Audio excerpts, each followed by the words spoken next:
In 1852, Ohio-born Charles Douglas Ferguson arrived on the Victorian goldfields. Ferguson had prior experience of goldfields life, having spent time on the Californian diggings. Once in Victoria, Ferguson returned to gold mining before running a restaurant and later an illegal liquor shanty. By 1853, Ferguson was seeking a new business venture, and with an acquaintance known only to us as Mr. Walter, Ferguson constructed the Empire Theatre. Erected in Ballarat in 1853, the theatre was typical of much of the city's buildings, constructed from timber and canvas.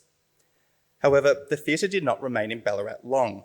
As gold miners flocked to the Creswick diggings, Ferguson decided to relocate the theatre. Once in Creswick, Ferguson was approached by Sarah Hanmar, who offered to relocate the theatre back to Ballarat and then lease the structure. Ferguson promptly accepted.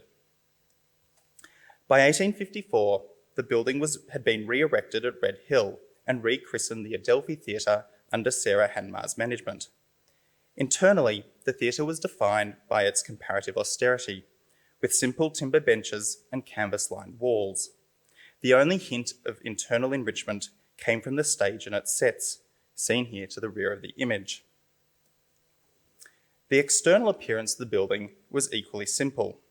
Devoid of windows, the only ornament to the rough timber facade were the playbills which advertised upcoming performances. The theatre owed its very existence to the wealth of gold then being pulled out of the ground around Ballarat. However, this same gold also worked to undermine the building. In June 1855, claims were made that the theatre sat atop a lead. The theatre was rushed as gold seekers tore up the seating and stage in hopes of uncovering the hidden riches. Finally, in December that year, the theatre was destroyed when a fire tore through a large portion of Ballarat's main road. Despite its short-lived existence, the history of the Adelphi Theatre embodied the architectural spirit of the 1850s, when material, labour and economic constraints collided with commercial and civic ambition, and shifting populations encouraged the relocation of capital and buildings.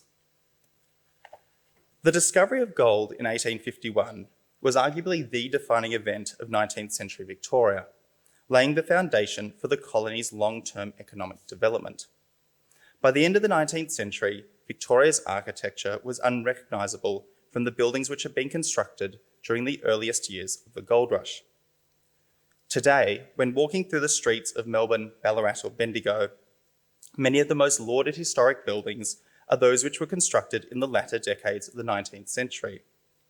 By contrast, the architecture built in the first decade following the discovery of gold has been lost or altered. The Bendigo Town Hall is a case in point. Bendigo's first town hall, seen here, was a simple brick building constructed in 1859.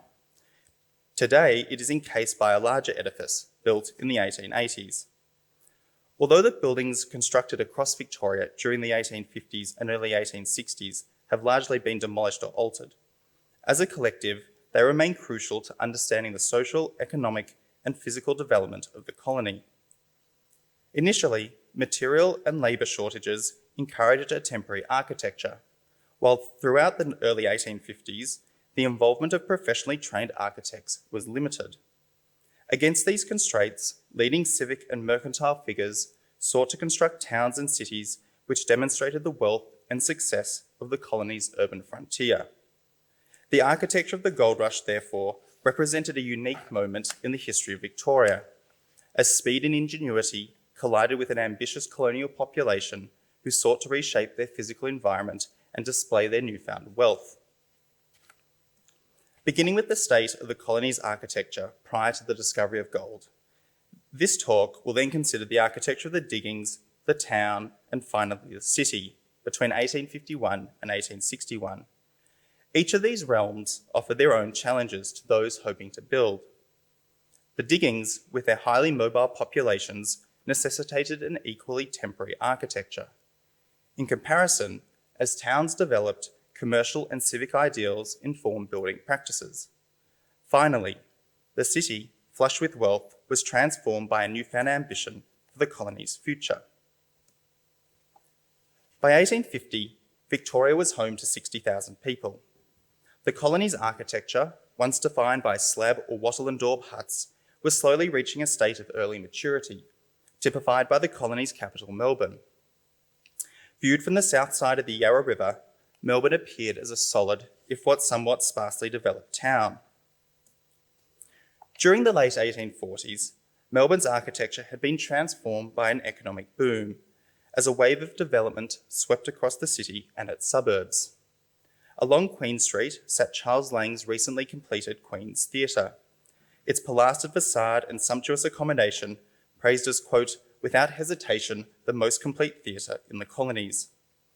Beyond the city borders, a new wave of substantial houses were being constructed along the suburban and peri-urban fringe.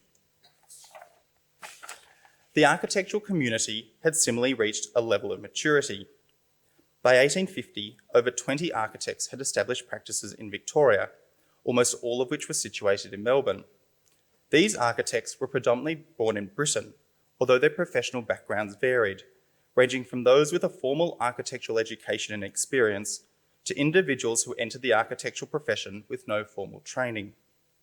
The professionally educated architect was typified by English-born Charles Webb, who had been trained in London before arriving in Victoria in the late 1840s.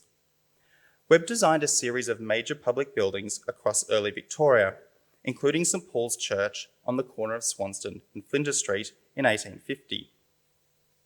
By the early 1850s, the first attempts at formalising the architectural profession were undertaken.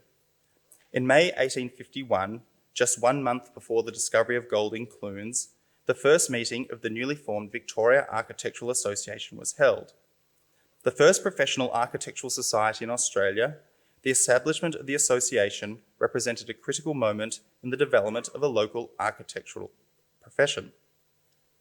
By 1851, therefore, Victoria's architecture and architectural community had reached a state of maturity, with professional architects overseen by a professional association.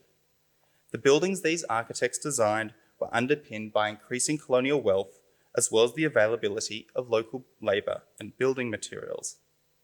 Despite these early successes, neither the architects nor the broader population were prepared for the rapid changes which would transform the colony over the next decade. The discovery of gold in 1851 altered the colony's building industry overnight.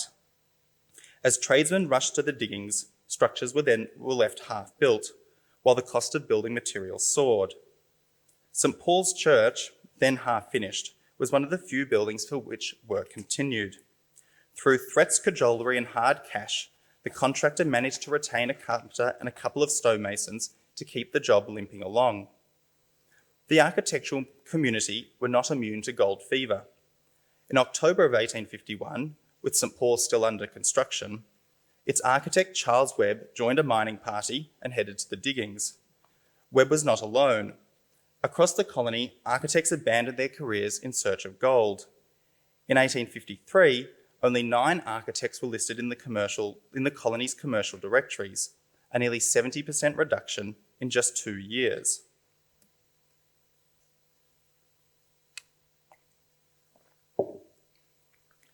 The loss of architects, and particularly carpenters and masons to the diggings, undid many of the physical and professional gains achieved over the previous decade.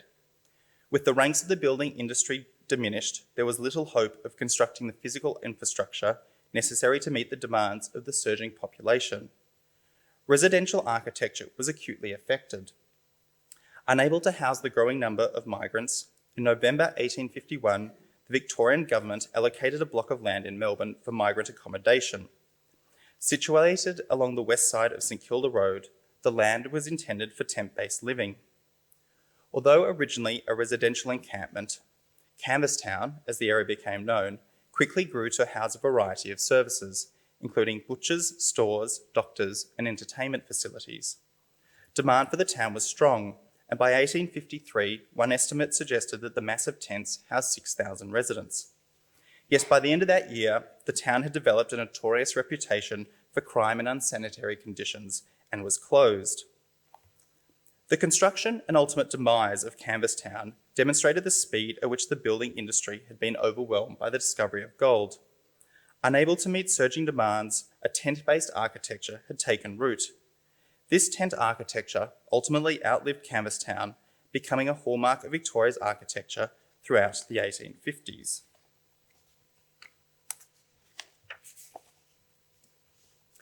At first sight, the architecture of the diggings with their patchwork of tents appeared remarkably like canvas town. Yet, despite the visual similarities between the two tent-based urban forms, the forces which shaped the diggings were distinct from their Melbourne counterpart. As in Melbourne, the dominance of tents provided a simple accommodation in an area otherwise ill-prepared for the influx of people. Yet the nature of gold mining similarly lent itself to a tent-based architecture. During the early years of the gold rush, most of the mining undertaken across the Victorian goldfields was surface alluvial. With gold nearer the surface, only small shafts were required to access the gold-bearing stratum. Claims could therefore be managed by small groups with only limited capital. A byproduct of this mining technique was that parties could, and frequently did, move between diggings. Mobility was therefore key, with the portable tent a critical component of the miner's kit. However, whilst building material and labour shortages continued to plague inland towns, tents remained a vital element of the colony's architectural fabric. A decade after the gold had first been discovered, there were still 40,000 canvas-roofed residents across Victoria. In comparison, there were fewer than 20,000 stone or brick houses. Most of these tents were small, constructed with just a single room, while only half had a chimney. By 1861, canvas roof residents continued to be disproportionately represented on the goldfields, with the districts of Castlemaine, Creswick, Avoca and Crowlands accounting for nearly 20,000 of the colony's canvas-roofed residents. It was in these gold mining centres the discrepancy between canvas and stone houses was most pronounced. For example, at Creswick, there were 4,000 canvas-roofed houses, but only 200 stone residents. Viewed as vital to a successful mining venture, a tent was one of the few items prospective migrants were advised to bring to Victoria. According to William Howard, quote, "Whoever proposes to make a journey to the Australian diggings, if he be wise, will load himself with nothing in England except a good light waterproof tent and a patent ransom's cart." Murray's Guide to the Gold Diggings, published in 1852, offered a similar advice, suggesting that every party of no less than 4 should take a small 3-pole tent. Murray's Guide included an advertisement for the London tent manufacturer Benjamin Eddington, as seen here, and his prize-winning design for emigration tents, which became a hallmark of Melbourne's canvas town. Initially, tents were of a simple construction. Stakes were rammed into the ground with canvas, cloth or calico affixed to the simple timber frame. Miners were advised to place their tents neither in a low gully nor atop of a high spur, but halfway up a gentle slope, thus avoiding the inclement weather. Internally, a tent's furnishings were as restrained as their external treatment. Francis Lancelot advised that the aspiring miner that, quote, "rough bedsteads can easily be formed from either the bark or the branches of the eucalyptus trees. The other furniture of the tent should consist of simply a few boxes, which answer all the purposes of chairs, tables, and wardrobes." Despite their ubiquitous status, the canvas and cloth coverings were often inadequate to protect their tent's inhabitants. Complaints over the quality of tent life had appeared almost as quickly as the first hopeful miners had descended onto the goldfields. Indeed, William Howard later recalled that he suffered greatly from the ineffective protection offered by his tent, noting that, "When the tent had been set up in my brother's garden at Melbourne, it appeared quite waterproof, but the rain here was far more violent, and it came through at the seams. The nuisance was inconceivably great, and despite all our precautions, it was continuously soaking into our salt, our sugar, our flour, amongst our clothes and ammunition." Among the many limits of tent living was the inability to safely secure goods. For those travelling in groups, one member of the mining party usually spent the day guarding the tent, thus protecting its contents. However, for those travelling alone, security was a major issue. These difficulties were epitomised by the experience of Hyman Levinson. Levinson arrived in Ballarat in 1854. A week after his arrival, Levinson had found a place to pitch his tent and employed a carpenter to construct the frame. A watchmaker by trade, Levinson's tent included a glass window, providing the necessary light to undertake his work. The day after the tent was constructed, Levinson was accosted by a miner who, seeking to evade the mounted police, wanted to hide in Levinson's tent. Levinson refused. Having thrown the gentleman out, Levinson was then attacked by a group of German miners who broke his glass window and tore down his tent in retaliation. Levinson ran to a friend's store and hid for 3 days. However, when Levinson eventually returned, his tent had been destroyed and all his belongings had been stolen. Despite the inevitable difficulties of tent-based commerce, Levinson was not alone. Across the goldfields, quasi-tent towns were constructed, as merchants and business owners erected tent post offices, coffee shops, lemonade stands, blacksmiths' boarding houses, offices of gold commissioners, as well as entertainment venues, including theatres and circuses. Many miners and storekeepers expanded their tents with sod chimneys, providing a level of warmth and permanence to the structures. In turn, some tents became comparatively luxurious, complete with furniture and internal partitions. Whereas tents represented the most temporary of structures, a second more permanent architectural type formed on the diggings, which combined canvas with more permanent materials such as timber, stone or sod. These more permanent structures represented the second stage of architectural development along the diggings. As populations began to establish semi-permanent settlements, merchants invested in more solid architectural forms. While the formation of these canvas and timber structures was the result of local economic concerns, these economic pressures were not unique to Victoria. Rather, similar economic conditions had produced comparable architectural forms on the Californian goldfields. The Victorian population had long been aware of the architectural developments taking place in Victoria. According to one account published in the Argus in 1849, the economic conditions of the Californian goldfields were creating a new style of architecture, where the scarcity of materials had encouraged, quote, a sort of tabernacle, half house, half tent. Constructed from a simple timber frame and strewn with canvas, the structures were suitable as either domestic or commercial premises. Unintentionally foreshadowing the architecture of Victoria's own gold rush, the author noted, quote, it will take the discovery of a new gold region and a new gold fever to give birth to the like of this architecture again. As the Argus had predicted, canvas and timber structures became a mainstay of the commercial and civic architecture of the early 1850s. These structures predominated in towns where populations remained stable enough to justify the financial outlay of construction. Along Ballarat's future main road, an ad hoc assemblage of these timber, iron and canvas structures soon emerged. As one contemporary visitor remarked, quote, the store seemed to have been suddenly improvised out of the most fragile, discordant and incongruous materials. However, it was not only shifting populations and the lack of building materials which encouraged this canvas and timber architecture, but also restrictions in land ownership. Throughout the early years of the rush, merchants did not own the land on which their stores sat. Similarly, an expectation persisted that if a gold lead ran under a building, the owner was expected to relocate their structure. With these commercial uncertainties, there was limited incentive for owners to invest heavily in architecture. S.T. Gill's depiction of a refreshment shanty captures the architectural quality of these buildings. Lined with timber, the roof was covered with canvas, providing, albeit theoretically, a quick waterproof membrane. However, the semi-permanent nature of the architecture was not reflected in a poor quality of service nor a limited stock.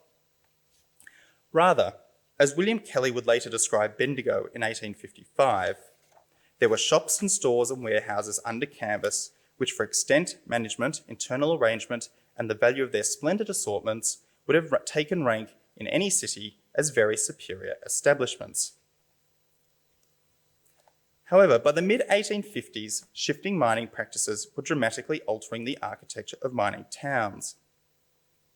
By 1854, surface mining was being replaced by the sinking of deeper shafts.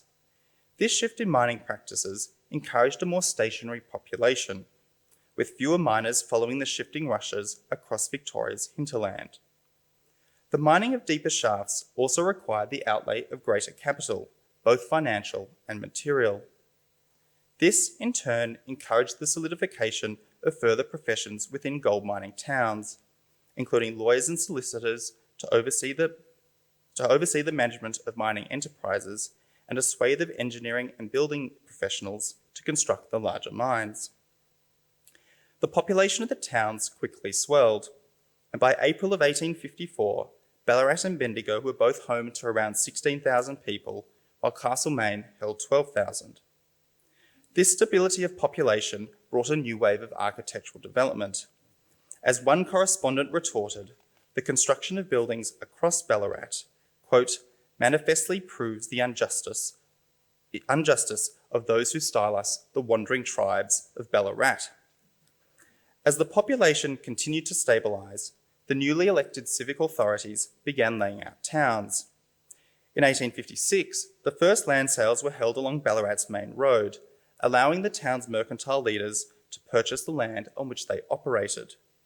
Simultaneously, increasing availability of local building materials encouraged more permanent buildings. By 1857, 1/4 of all houses across the Greater Ballarat district were constructed from either timber or iron.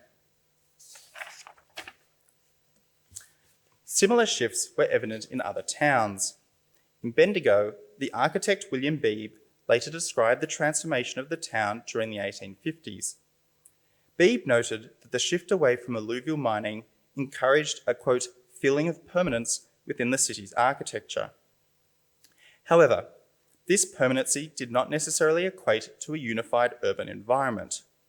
Rather, by the mid-1850s, Bendigo's Pall Mall was a cacophony of timber, brick, and stuccoed buildings. This diversity of architectural forms, however, was itself a byproduct of the commercial realities of the gold mining town. The highly speculative nature of the goldfields encouraged an individualistic architectural language. Through the adoption of different materials, external colours, and signage, merchants sought to construct individualistic architectural forms that captured the attention of customers.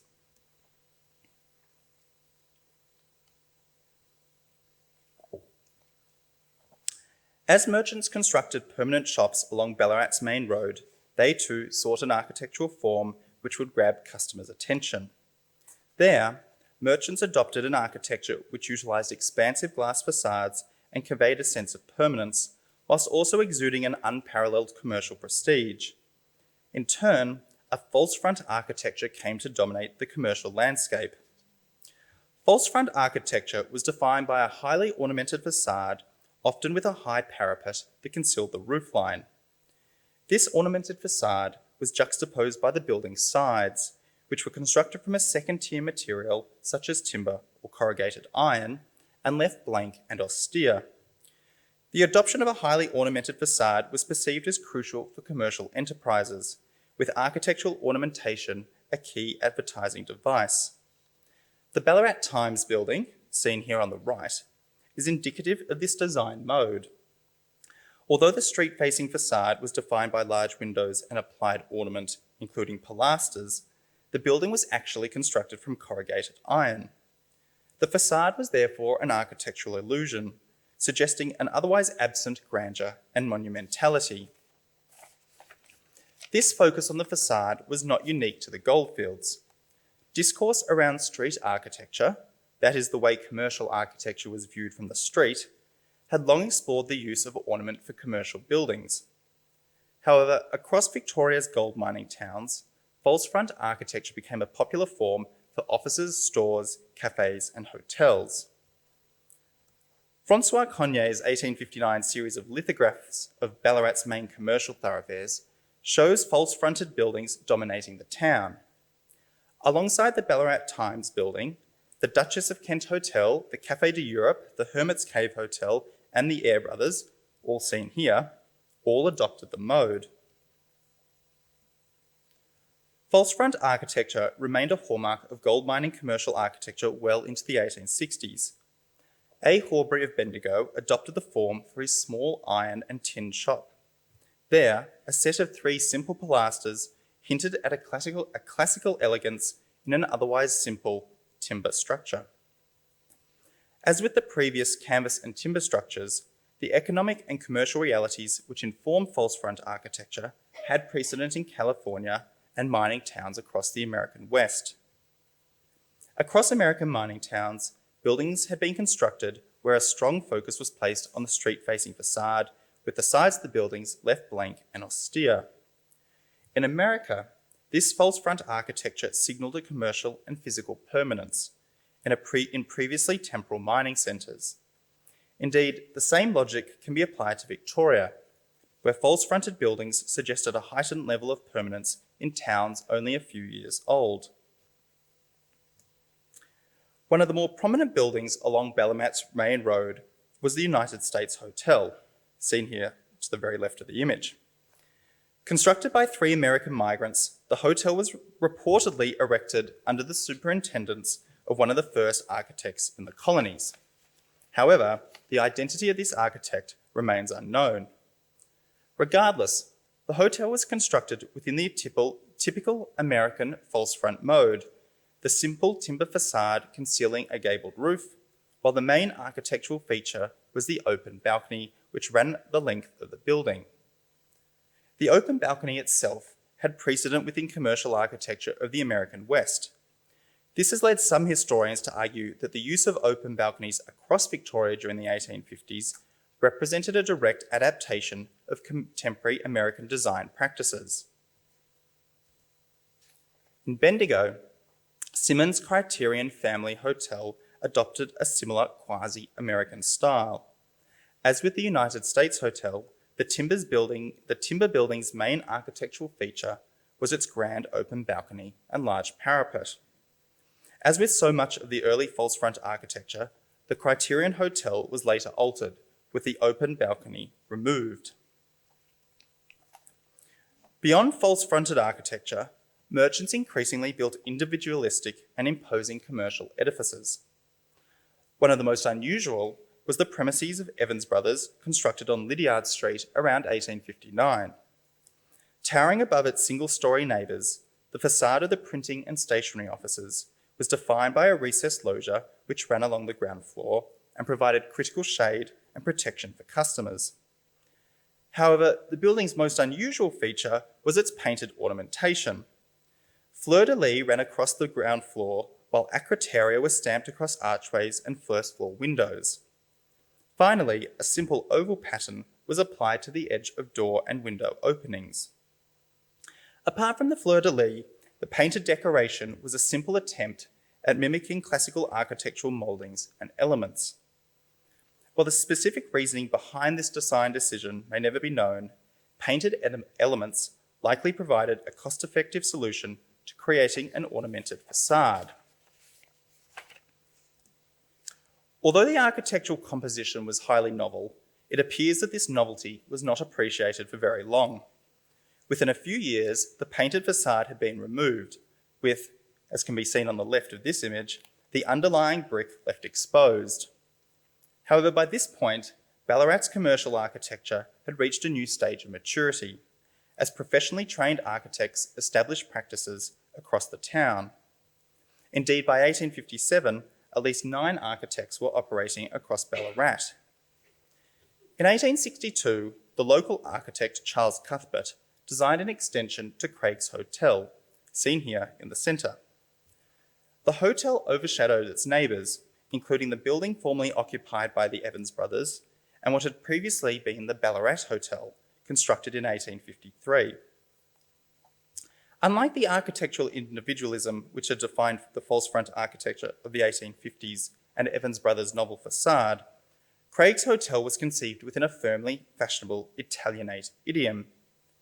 Beyond the hotel's fashionable style, the 2-storey colonnade demonstrated Cuthbert's awareness of local architectural debates. In particular, Victoria's architects had been increasingly concerned with adapting the colony's architecture to the realities of the local climate. Cuthbert's two-storey colonnade, therefore, provided critical shade in a street otherwise devoid of trees and verandas. Beyond the construction of increasingly grand commercial buildings, civic architecture was also expanding. Of note was Ballarat's Chamber of Commerce, designed by the Geelong architect Christopher Porter. Described as, quote, one of the handsomest buildings in the district at its opening in May 1859, the building was an architectural step away from the false front architecture and individualistic facades which define the town's commercial buildings.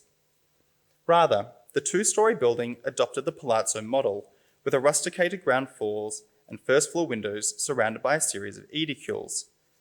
The palazzo model had become popular for civic buildings throughout the early 19th century, with the Chamber of Commerce therefore positioned within a fashionable architectural language. Despite the construction of these first formal civic institutions, Gold towns could not escape the reality of their broader urban environments. As this 1859 image captured, as a piece of formal urban form-making, the Chamber of Commerce sat alone. Adjacent buildings were far less architecturally resolved, hinting at the town's ongoing development. Just as the discovery of gold transformed the architecture of the diggings and Victoria's mining towns, so too was the colony's capital transformed by the economic, social and political shifts of the 1850s. By the mid-1850s, Melbourne sat at an architectural crossroads. Already, buildings constructed in the 1840s were being replaced by grander and more imposing edifices. Yet the development was highly uneven. The loss of builders, carpenters and masons to the goldfields during the early years of the rush had upended the building industry. Fortunately, by the mid-1850s, the ranks of the building profession were beginning to regrow. Simultaneously, the influx of wealth and migrants encouraged a reconstruction of the city's urban fabric. Throughout the 1850s, Melbourne therefore remained in a state of flux, with imposing banking edifices sitting alongside weatherboard shanties. As Louisa Meredith remarked on the city's incongruities, if all the good buildings were assembled together in one part, the effect would be astonishing. But a fine four-storey bluestone edifice with cornices, columns and capitals, and other magnificence is perhaps glanced on one side by a dead wall of crazy old weatherboards, covered with all varieties of placards in every colour and every stage of existence, and on the other by some wretched little shanty of a shop made of paling or corrugated iron, and next to that a blank space covered with rubbish, which is heaped against the side of another handsome and costly structure. The domestic architecture of Melbourne's ever-expanding suburbs had not fared any better, where small timber buildings proliferated. As one visitor to Melbourne observed, quote, "The town, instead of a city of houses fit for a capital of a state, is thus converted into a town of dog kennels or rabbit cotes." Whilst financial, material and labour difficulties continue to plague the construction industry, many turn to the importation of prefabricated buildings. Prefabricated buildings were a major component of mid-19th century Victorian architecture, with the Australian colonies the largest market for prefabricated structures. Often imported from Britain, Southeast Asia or North America, these broad international connections underpin the importation of a diverse range of prefabricated buildings, including houses, warehouses, entertainment venues and churches. Indicative of the complex networks which inform the importation of buildings was Avoca Lodge, seen here, a prefabricated house erected in South Yarra in 1855. Although the specific origins of the house remain opaque, Avoca Lodge had likely been designed in North America and then constructed in Burma before being shipped to Victoria. In contrast to the range of domestic prefabricated structures, were the suite of commercial and ecclesiastical buildings imported throughout the decade. Of note was George Coppen's Olympic Theatre. In 1853, Coppen had imported an iron theatre made by the Manchester firm E.T. Bell House. Erected on Lonsdale Street in 1855, the theatre was proclaimed as embodying the, quote, go-ahead colonial architecture then dominating the city. Constructed in just 6 weeks, the theatre's iron walls were encased with bricks, while the building's facade was almost entirely glass. As one reviewer noted, quote, "The glazier is the chief, almost sole architect of the building." Although the theatre lasted only 2 years before being converted into a dance hall and later a Turkish bath, the building survived until the 1890s. While prefabricated structures offered a quick solution to the colony's building shortfall, by the mid-1850s, the building industry was reviving, with dozens of builders, carpenters and masons operating across the city centre. The rising wealth of the city provided ample commissions for the colony's aspiring architects. Indicative of the rising aspirations of the architectural community, in 1856, a second architectural association, the Victorian Institute of Architects, was formed. By the end of the decade, there were over 70 architects practicing across the colony. Many of these architects had originally arrived with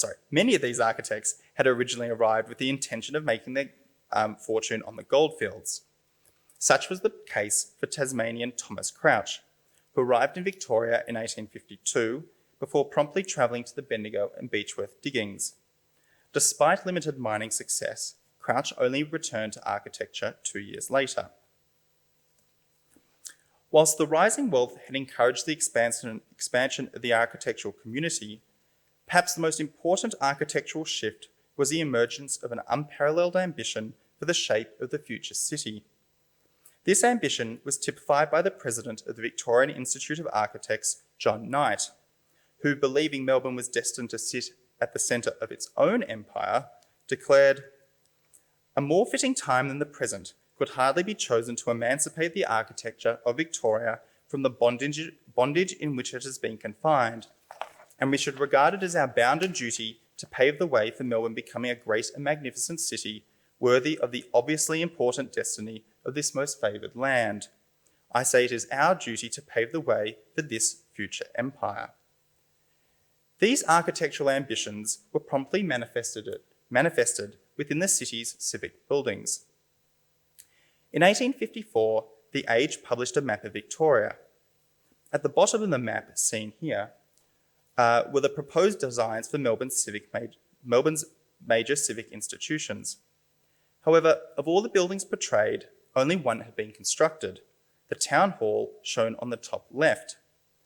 Of the remaining buildings, 3, the Public Library, the University and the Legislative Chambers, were ultimately constructed, albeit to highly modified designs, while the design for Government House, seen here at the bottom, was never realised. Even when these civic institutions were finally constructed, they often took decades to be completed, with the scale of these buildings conceived to meet the presumed needs of a future Melbourne, rather than reflecting the ability of the local community to construct the institutions. While the city's civic buildings languished, the wealth of the goldfields was transforming Melbourne's commercial architecture.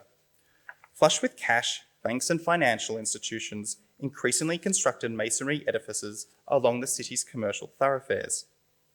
Joseph Reed's design for the London Liverpool Fire and Life Insurance Company was typical of this trajectory. The 3-storey palazzo, a statement of physical dominance within the urban environment. In 1859, Leonard Terry, who would go on to design several banks in Ballarat, used a similar mode for the London Chartered Bank on Collins Street. As with the architecture of the diggings and gold mining towns, the transformation of Melbourne's commercial architecture paralleled developments in America. Following the California gold rush and the westward expansion, New York's commercial architecture was rapidly rebuilt. As one observer of New York noted in 1860, the influx of gold-infused wealth had converted New York into a city of palaces. By 1861, Victoria's architecture was once again beginning to stabilise. Architects could now be found working across the colony's cities and towns. Architectural societies had followed, with a short-lived architectural institute founded in Geelong in the 1850s, while a Ballarat Institute of Architects would be established by the end of the 1860s. From the 1860s onwards, this new generation of architects redesigned much of the colony's urban fabric, and in doing so swept away the architecture of the 1850s. Yet the architecture of the first decade of Victoria's gold rush remains critical to understanding the intersection of economic and social concerns on the colony's urban environment. The adoption of a tent-based architecture across the diggings was a byproduct of a highly mobile population, building material shortages, and a depleted building industry. Likewise, the architecture of Victoria's inland towns demonstrates the rapid social and commercial changes which swept the regions. Simple timber and canvas structures soon gave way to more formal architectural expressions as population stabilised and mining practices shifted. This early architecture was itself forced to contend with specific concerns. Mercantile ambitions were key. The town's merchants sought to construct individualistic and grand commercial buildings, bringing wealth and solidity to the town. The first generation of these buildings, with their false fronts and unusual architectural details, lasted only a few brief years before the rise of professionally trained architects brought a new, fashionable architectural language. Melbourne's architects had similarly been affected. By the mid-1850s, the building industry was reviving, and with surging commissions came new ambitions for the colony. However, these ambitions often exceeded the local reality. In many ways, the architecture of the Victorian Goldrush can be seen as informed by hyper-local concerns, including shifting mining practices, merchants' desire for commercial display, and colonial ambition. However, these concerns were not unique to Victoria.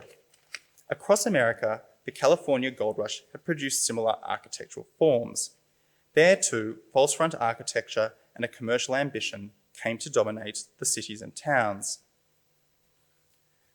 The shifting nature of Victoria's mid-19th century architecture was typified by the construction of Ballarat's Theatre Royal. Like the Adelphi Theatre, the first iteration of the Theatre Royal had been constructed from canvas and timber in 1854. However, mining activity soon encroached on the structure and the theatre was abandoned.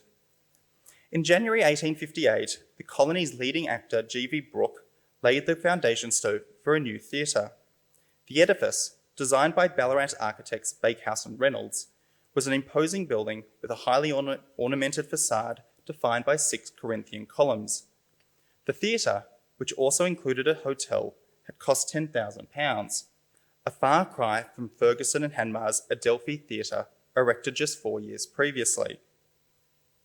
When the first patrons entered the theatre in December 1858, the Star proclaimed, quote, "the opening of the Theatre Royal as an event memorable in the history of Ballarat." However, arriving on opening night, those first visitors were greeted not by Corinthian columns, but by an unfinished and unrendered brick facade. Victoria's architectural ambition had once again superseded reality. Thank you.